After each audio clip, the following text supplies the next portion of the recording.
be critical of it. He pointed out that there must be safe legal routes put in place. We cannot wait for years for those to be put in place. He said that this bill is an attempt at a short-term fix and risks damaging the UK's reputation for justice and the rule of law. Well, that's happening on the right. On the left, you can see the House of Commons. Prime Minister's Questions is just getting underway. Let's listen into that.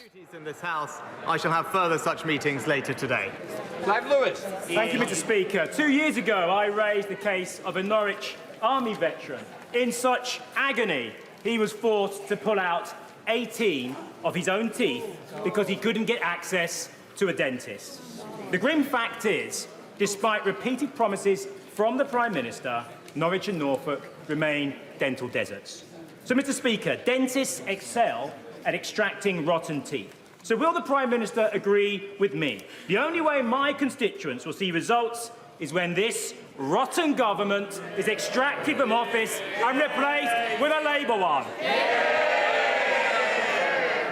Mr. Speaker, I'm very sorry to hear about the honourable gentleman's constituent. With regard to dentistry, he'll know there are record sums going into dentistry and indeed 500 more NHS dentists working today. Because of the contract reforms that we've put in place, 10% more activity can happen, and DHSE are currently talking about reforming the dentistry contract with the persons in practice to increase activity further. Thank you, Mahendra. Thank you, Mr. Speaker. My constituent Gordon, unfortunately, has been receiving cancer treatment at the Mount Vernon Hospital, which will soon fall within Sadiq Khan's new ULEZ boundaries. As Gordon continues his daily treatment, he will now be expected to pay £12.50 charge or buy a new compliant vehicle. Does the Prime Minister agree with me that the British people already have enough on without Labour's London Mayor stretching household budgets further? His mismanagement of TfL finances. Prime Minister. Well, Mr. Speaker, I'm sorry to hear of my honourable friend's constituent Gordon, and I send him my best wishes. He will know that transport in London is devolved to the Labour Mayor, who is expanding the zone against the overwhelming views of residents and businesses. And what's more, his plan to raise costs for hard-working families is totally backed by the Leader of the Opposition. Perhaps he can now tell us why. I don't think he's responsible for the questions. We now come to the Leader of the Opposition, Keir Starmer. Thank you, Mr. Speaker. Can I thank all those who took part in the coronation celebrations over the weekend?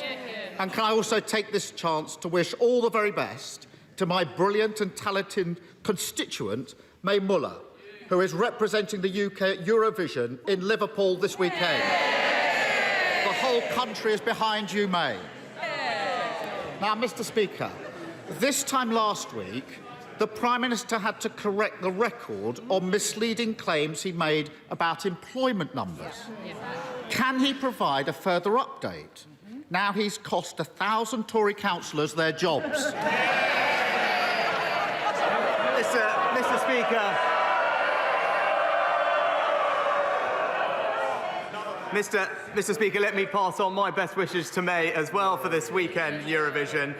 With regard to the local elections, Mr. Speaker, maybe I can just offer the honourable gentleman a tiny bit of advice from one of his predecessors,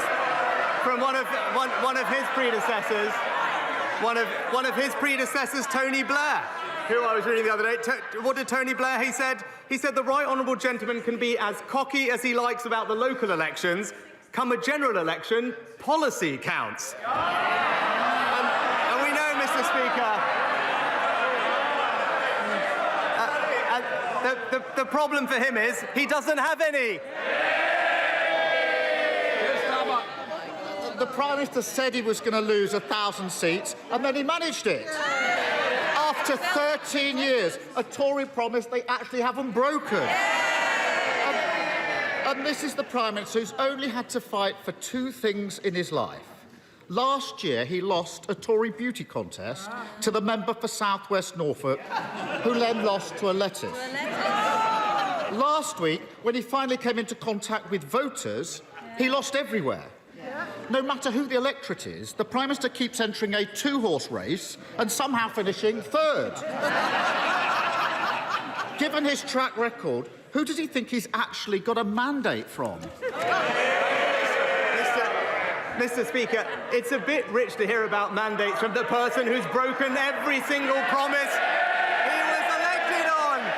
I mean, go through the list, Mr. Speaker. Nationalisations, NHS outsourcing, universal credit, and now tuition fees. Mr. Speaker, he was for them all before he was against them. He's not just the softy, he's the flaky too. Well, Mr. Speaker, I can understand why the Prime Minister's trying to wish away his terrible results, but peddling nonsense just doesn't work. Up and down the country, people want the government to focus on the cost of living, but he's got no answers. Is he planning to carry on as if nothing happened and ignore the message he was sent last week? Or is he going to do what a Labour government would do and announce an immediate freeze in council tax bills? Mr. Speaker, I know he's asked his Labour councillors rightly to focus on the cost of living. Perhaps they could start with reducing council tax to the level in Conservative-run areas. But, Mr. Speaker, we're getting on with halving people's energy bills, freezing fuel duty to help them with the cost of living. What is stopping him having a plan is that, unfortunately, his shadow chancellor recently said she's discovered she's got a problem, Mr. Speaker. She realised that she actually, this is what she said, she actually has to, shock horror, say where the money's going to come from. With a £90 billion black hole in her plans, she's got a lot of work to do. Mr. Speaker, there's only one party that broke the economy, and they're sitting right there. And it seems to me, to quote one of his more electorally successful predecessors, nothing has changed. Still blaming other people, still refusing to take the necessary action, still not listening to the country. And on council tax, it's quite simple. A Labour government would give every council the grant they need to freeze those bills, fully paid for by ending the handouts he's giving to oil and gas giants. So I ask him again, now his plan has been utterly rejected, why won't he do the same? Mr. Speaker, just a quick history lesson. While he was busy softening sentences 13 years ago, let me just remind him what we inherited. It was the largest deficit in the G7 from Labour. Higher unemployment. The coffers were totally empty. And it didn't stop there, Mr. Speaker. After that, they wanted a longer lockdown. And now, they won't even oppose the picketers and the protesters, Mr. Speaker. Even in opposition, they're damaging the economy. He's just not listening, is he? Even after the entire country, Mr. Speaker, from the Peak District to the Garden of England, rejected his government last week, he still thinks that protecting oil and gas profits is more important than freezing bills. Now, I'm sure the Prime Minister must finally have met some working people in recent weeks.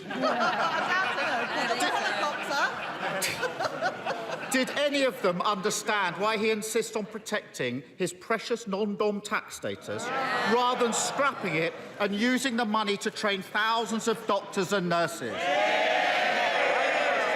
Well, Mr. Speaker, he said that this money would fund the NHS workforce, but that plan was actually looked at by one of his own colleagues recently. Now that person said that it would discourage doctors and nurses from coming here, and that there was a £2 billion shortfall in his sums. Who said that? It was Alistair Darling. He might remember those days. It's when Labour bankrupted the economy. I think that is the definition of nonsense. And this is the price of having a tired, worn-out government fronted by a Prime Minister who boasts he's never had a working-class friend. He's smiling his way through the cost of living crisis, gloating about success while waiting lists grow. He's pretending that crime, house building, schools are all just doing fine, while handing the country 24 tax rises, all with his name on them. How does he think the Tories can possibly provide the answers Britain needs when the whole country has already told him they're the problem, not the solution? Mr. Speaker, the honourable gentleman is right. We all do say some silly things when we're younger. I was a teenager, and he'll know what I'm talking about, because I think in his 40s he was still talking about abolishing the monarchy, Mr. Speaker.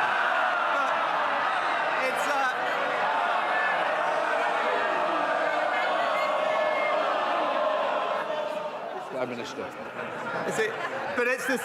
It's the same old guff from him every week, Mr. Speaker. All politics and no action. We're getting on with halving people's energy bills, freezing fuel duty, cutting the costs of childcare, and boosting pay. While he's busy plotting coalitions, we're getting on and delivering for the British people. Mr. Speaker, this Saturday is Surrey Day, a chance for locals and visitors to celebrate everything wonderful about our county, including our beautiful historic High Street in Guildford with its independent shops. But frequently raised with me is empty shops. High rents with high business rates makes it difficult for independent retailers to compete with national chains. Does my right honourable friend agree with me that this government must do everything it can to support our high streets as part of our plan to boost economic growth? Prime Minister. Mr. Speaker, my honourable friend is absolutely right about the importance of high streets for local communities, not just in Surrey but around the country. That's why we are abolishing business rates for hundreds of thousands of eligible businesses in the retail, hospitality and leisure sector, and investing billions of pounds through the High Streets Fund and our Towns Fund to support local communities up and down the country. SNP spokesperson Stephen Flynn. Thank you, Mr. Speaker. If the Prime Minister was to go to the boot of his Land Rover and pull out some placards which said "Save our nom-doms," would he expect to be arrested by the police? Prime Minister. Mr. Speaker, can I first put on record my thanks to the police for all their hard work over the weekend, ensuring that the coronation was a success. Now, look, on this issue, Mr. Speaker, we believe the police should have powers to make sure that they can protect the public from unnecessary and serious disruption. I respectfully recognise that the honourable gentleman disagrees with our position. I guess the question for both of us is, what does the honourable leader of the opposition think about this? Because it's quite hard to keep up. Can I just remind the Prime Minister, it's Prime Minister's questions for him to answer, not for what the opposition's doing. Stephen Flynn. Mr. Speaker, what we're talking about here is that nurses strike, doctors strike, firefighters strike, protest, firefighters protest, and of course Republicans protest as well. And they do so because it's a fundamental right within our democracy to be able to protest. So is the Prime Minister seriously saying that moving forward you can have your rights, but only on his terms? Mr. Speaker, it is also the right of the British public to be able to go about their ordinary day-to-day lives without undue serious disruption. That's why it's right that the police have extra powers. I respect that the honourable gentleman disagrees with that, but we think it is right, and people will see every day on TV, their lives being disrupted. They're not able to get to school, to get to hospital appointments, and indeed to get to work. They should be able to do that, and the police should have powers to stop those who are preventing that from happening.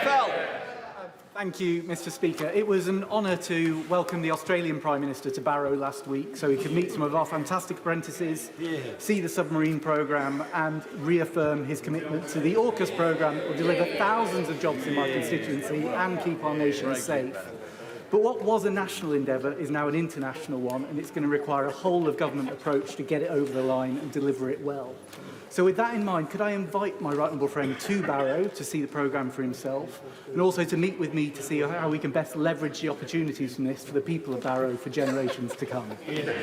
Well, my honourable friend is a fantastic advocate for his local industry and community, and he's right, the SSN AUKUS submarines will be built in Barrow, the home of the British submarine industry. It will create thousands of new jobs, not just in Barrow, but across the UK. That's why the government is investing billions to modernise the enterprise, and I look forward to taking him up on his invitation. And David. Mr. Speaker, last week, many lifelong Conservative voters turned to the Liberal Democrats to be their strong local champions. They delivered their verdict on the government's failure to hold water companies to account for dumping raw sewage into our rivers and onto our beaches. Last year, water bosses were paid £15 million in bonuses, rewarded for destroying our precious natural environment. 3 of those executives have now turned down their bonuses, but they should never have been entitled to them in the first place. So will the Prime Minister ban these sewage bonuses so that the dumping actually stops? Well, Mr. Speaker, I struggle to hear the full question, but I think in one sense it doesn't really matter, because we all know the Liberal Democrats say one thing here and another thing locally anyway. And it is remarkable. No wonder he's attracted to the Labour leader these days, Mr. Speaker. Political opportunism and a broken promise on tuition fees. It must be like looking in the mirror. Ben Bradley. To highlight some success, with Mansfield District Council now having more Conservative councillors than at any point in my lifetime after last week's local elections. I'm very proud of our local team. But one thing we heard on the doorstep was frustration. A frustration and expectation that government needs to deliver on key pledges. There has been a commitment to our part of the world that we'll be given the clout, the investment to catch up with other regions that historically have had more than we've had. So will the Prime Minister take the opportunity to reiterate his commitment and to my constituents reassure them that he will support growth and investment in the East Midlands? Well, Mr. Speaker, my honourable friend is a tireless advocate for the East Midlands, and in particular, I welcome the devolution deal that has been agreed among the 4 local authorities in the region, something I know my honourable friend has campaigned for. And like him, I look forward to those new devolved institutions being established as soon as possible to drive economic growth in his community. Caroline Lucas. Thank you, Mr. Speaker. The Prime Minister has previously declared, and I quote, "My daughter is the climate change champion in our house." I wonder if he's asked her what she thinks about Rosebank, the biggest undeveloped oil field in the North Sea, which would blow climate targets, create more emissions than 28 of the world's poorest countries combined, involve the obscene transfer of £4 billion of taxpayers' money to a Norwegian energy firm, Equinor, and do nothing for energy security since the vast majority of the oil will be exported. If he gives it the green light, will he be able to look his daughter in the eye and honestly say that he has done everything in his power to give her and all other young people a livable future? Minister. Mr. Speaker, as the Independent Committee for Climate Change has acknowledged, we will need fossil fuels for the next few decades as we transition to a greener future. And during that period, it makes absolutely no sense to not invest in the resources we have here at home, to import foreign fossil fuels, not create jobs here, and import them at twice the carbon emissions as our local resources. It is an economically illiterate policy, Mr. Speaker, but that's what you'd expect from the Green Party. George Eustace. Thank you, Mr. Speaker. Last June, the government committed to bring forward a horticulture strategy to identify ways to expand British production of horticulture. And the importance of this was underlined by some of the supply chain challenges we saw earlier this spring. But in the last week, there's been speculation that the government might be abandoning that strategy. Can the Prime Minister give us any reassurance that the government remains committed to expanding this important British industry? Prime Minister. Well, can I thank my honourable friend for all of his work championing this area. We are delivering for the horticulture sector, and it will benefit from the £168 million investment to drive innovation and support fruit production. And that's why we also passed the new Genetic Technology Act, Mr. Speaker, taking advantage of our Brexit opportunities to unlock the potential of new technologies. But I look forward to discussing this and other ideas at our new upcoming food summit. Julie Elliott. Thank you, Mr. Speaker. Has the Prime Minister or any of his ministers given commitments to BP, Equinor or any other company about contracts at the Teesworks site? Prime Minister. Mr. Speaker, contracts at the site would be a commercial matter for the companies involved.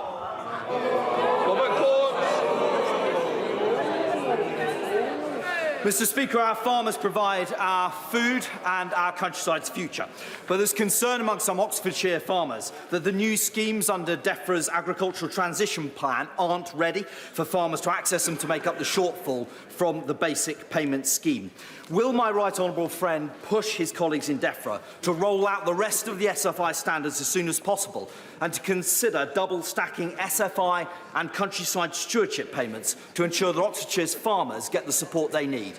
Prime Minister. Well, Mr. Speaker, I thank my honourable friend for his question, and of course we want to make sure that we continue to support farmers to produce healthy, nutritious food. We are pressing ahead with the ELM scheme, fine-tuning them though to make sure that they work even better for farmers. We want to make sure there's enough flexibility in the sustainable farming initiatives, and that's why DEFRA have designed the schemes with farmers in mind, enabling them to do more and to make sure that they can use countryside stewardship schemes on the same plots of land. But I look forward to discussing this with him and other colleagues as well. Alan Smith.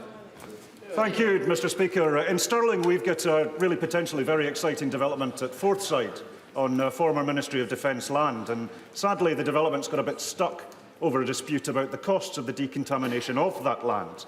Now, I'll work with anybody to get a result for Stirling. Will the Prime Minister meet with me and representatives of Stirling Council to get this development unblocked and make the progress we all want to see? Prime Minister. Well, Mr. Speaker, we have invested in Stirling previously to unlock investment and drive growth, and I'll ensure that the honourable gentleman gets the meeting he needs with the relevant minister to make progress. Mark Warburton. The Prime Minister and I share a profound optimism about the power of technology, and AI in particular has the power to revolutionise public services and our private sector as well. But does he agree with me that it comes with risks? And while there are unrealistic calls to pause research into it altogether, it is crucial for us to work with our allies around the world so that the global norms that emerge in this important area reflect our values. Well, my honourable friend speaks with experience and knowledge on this issue, and I absolutely agree with the thrust of his question. Whilst it would be implausible and wrong to halt the development of this technology, it is right that we ensure that there are appropriate guardrails in place as we look to exploit its opportunities. Those are the conversations we are having, not just with the companies involved, but also with our allies around the world, and he can expect further progress in the coming weeks and months. Mike Nolly. Thank you, Mr. Speaker. Following on from his earlier answer, as the Prime Minister knows, an Eat Out to Help Out scheme was introduced in August 2020, which increased demand for eating in restaurants by some 216% compared to 2019, with figures now showing that over 17,500 retail chain stores closed in 2020 alone, affecting nearly 35,000 employees.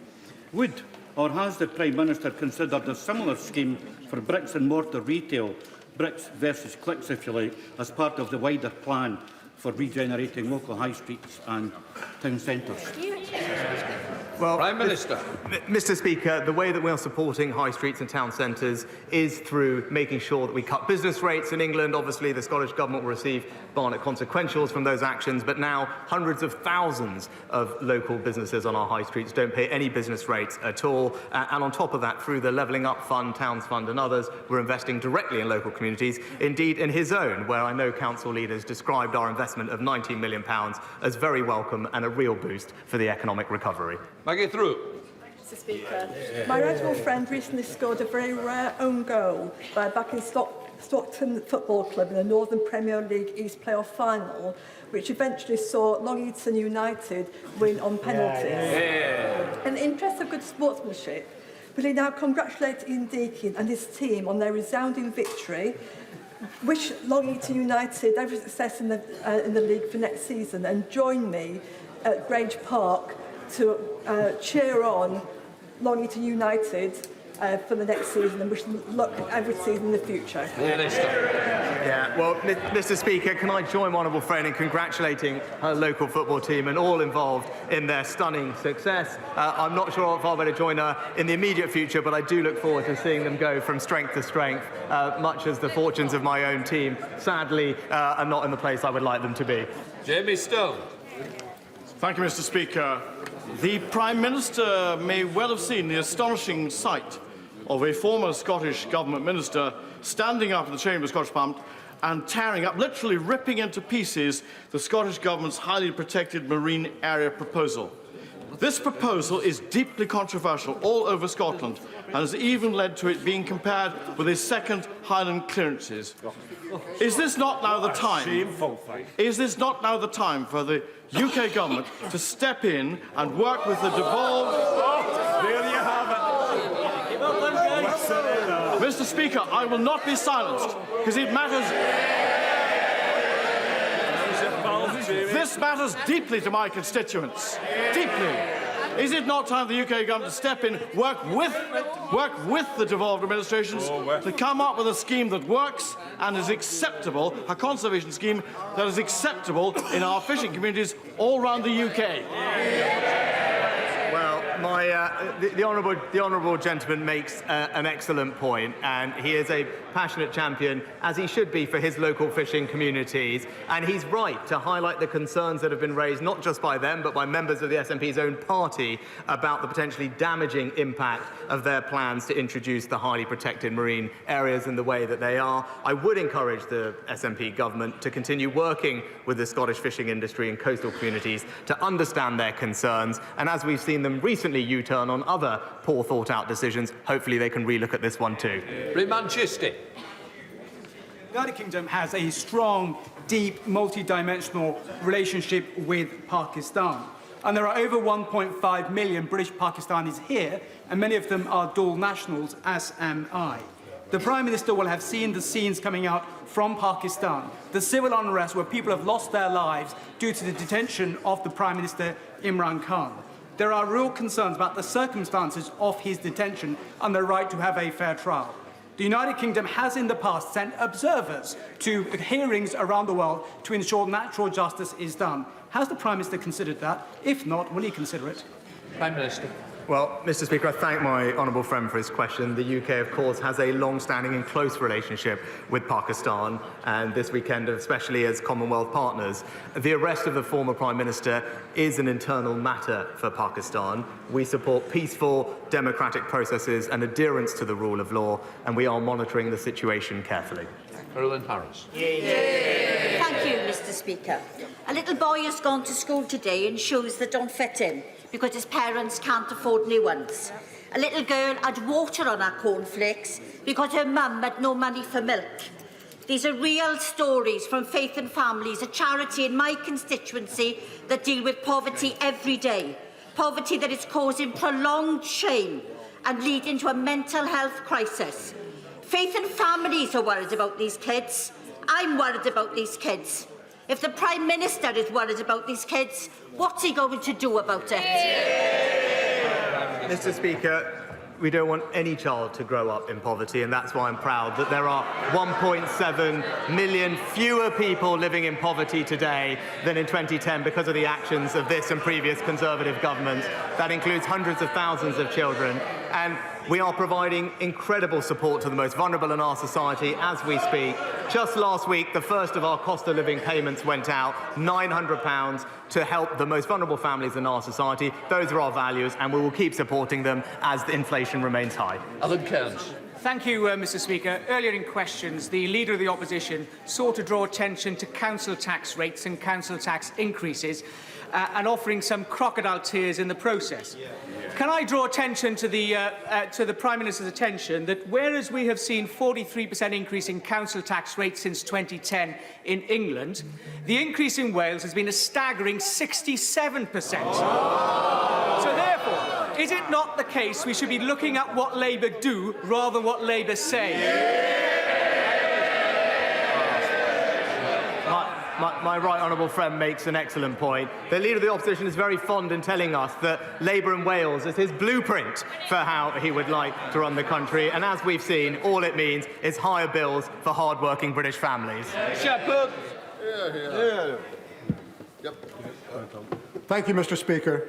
Over the last 2 years, the Drax power station in Yorkshire has, on average, burned almost 20,000 tonnes of trees every single day, releasing an equivalent amount of carbon into the atmosphere. During that time, whilst our constituents have struggled with their heating bills, the private company running Drax has received £1.5 million of subsidy through the government's energy policy every single day. This is set to continue until 2027.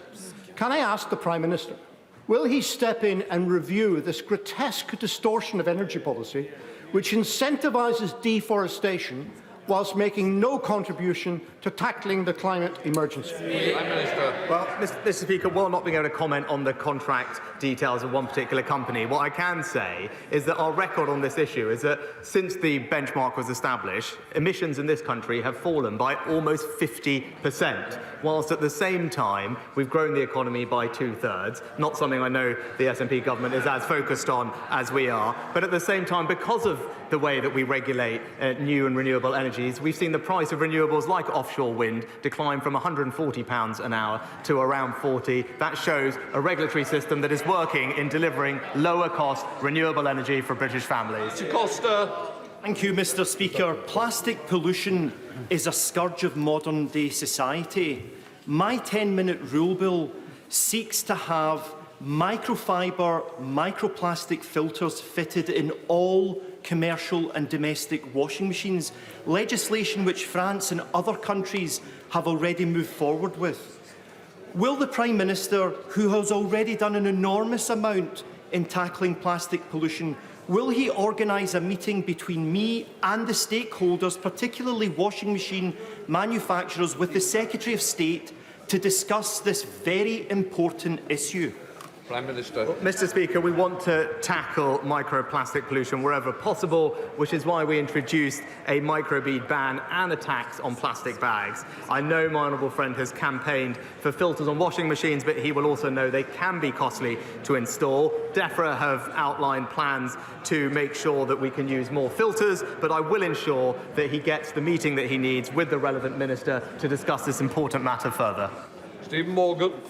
Thank you, Mr. Speaker. The government ditching its pledge to recruit 6,000 more GPs is yet another example of the Tories over-promising and under-delivering, with teacher recruitment targets missed and housing pledges shelved. Why does the Prime Minister think that the only target he's actually met was the loss of 1,000 Tory councillors last week? Maybe the Honourable Gentleman can tell us which of the many promises that the Leader of the Opposition made to him when he was campaigning he's most happy that he's U-turned on. John Hayes. Thank you, Mr. Speaker. On Lincolnshire's roads, foodstuffs grown in our fine county are transported across the nation. But the Highways Authority struggles to fund roads because of the skewed funding formula devised by a previous Labour government. So many of our public services suffer, policing included. So will the Prime Minister agree to urgently review the local government funding formula, the police funding formula, so that Lincolnshire can have a fair deal? Well, my right honourable friend is absolutely right to stand up for the particular needs of his rural community. And like him, I recognise that rural areas do often have higher costs of providing services. It's right that those are reflected where we can in funding formulas, but I'll make sure that he gets a meeting with a relevant minister to discuss this important matter further.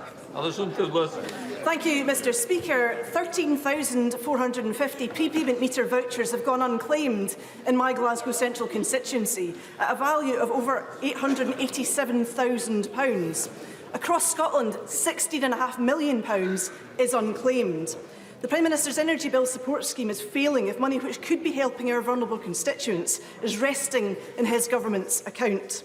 I recall he's not very familiar with how prepayment meters work, but what will he do to ensure that every single penny gets out of government coffers and into the meters of those who really need it? Well, Mr. Speaker, I'm grateful that the Honourable Lady for a Change acknowledged the support that the government is providing to families up and down the country. Particular attention was given in designing those schemes to how to get the support to prepayment meters. The ministers are always engaged with stakeholders to make sure that there is awareness of those schemes, and I'll make sure that we keep up those efforts so that people do get the help that they need and deserve. David Morris.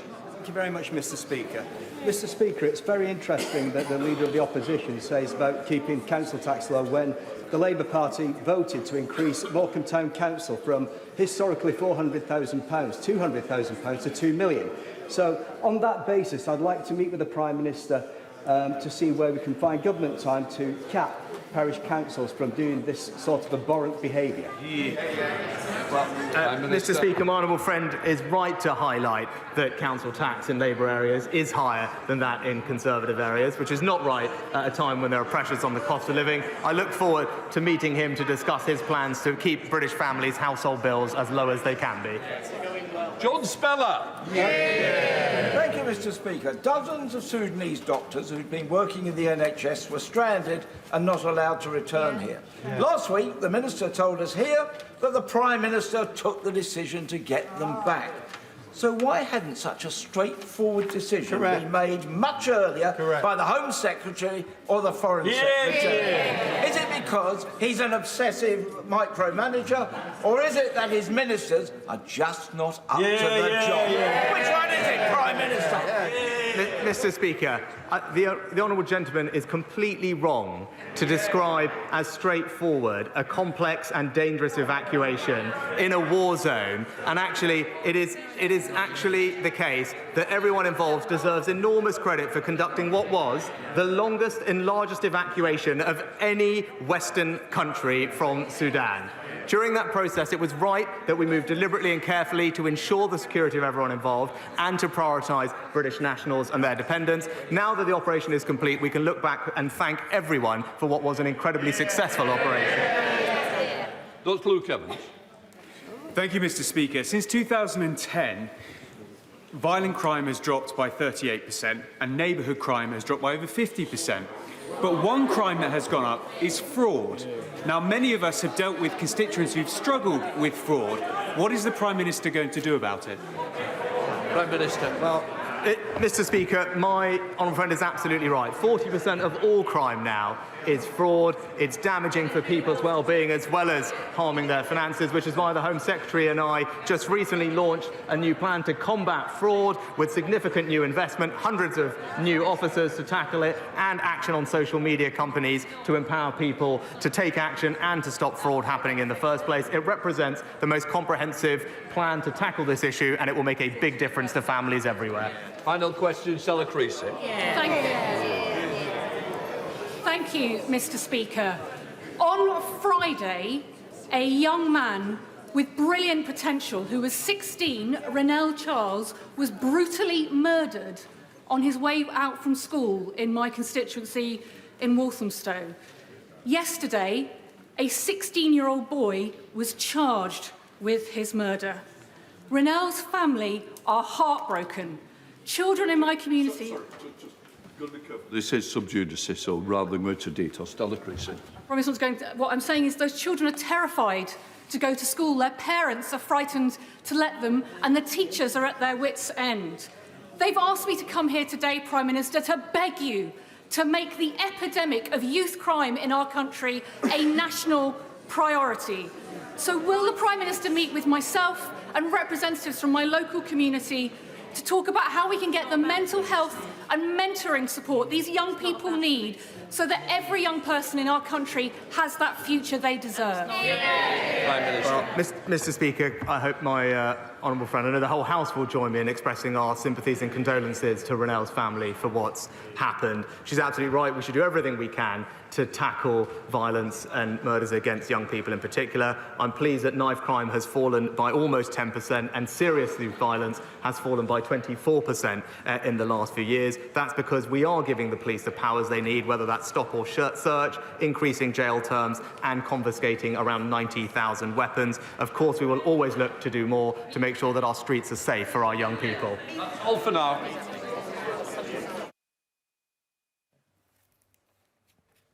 Well, Prime Minister's questions there 1 week after the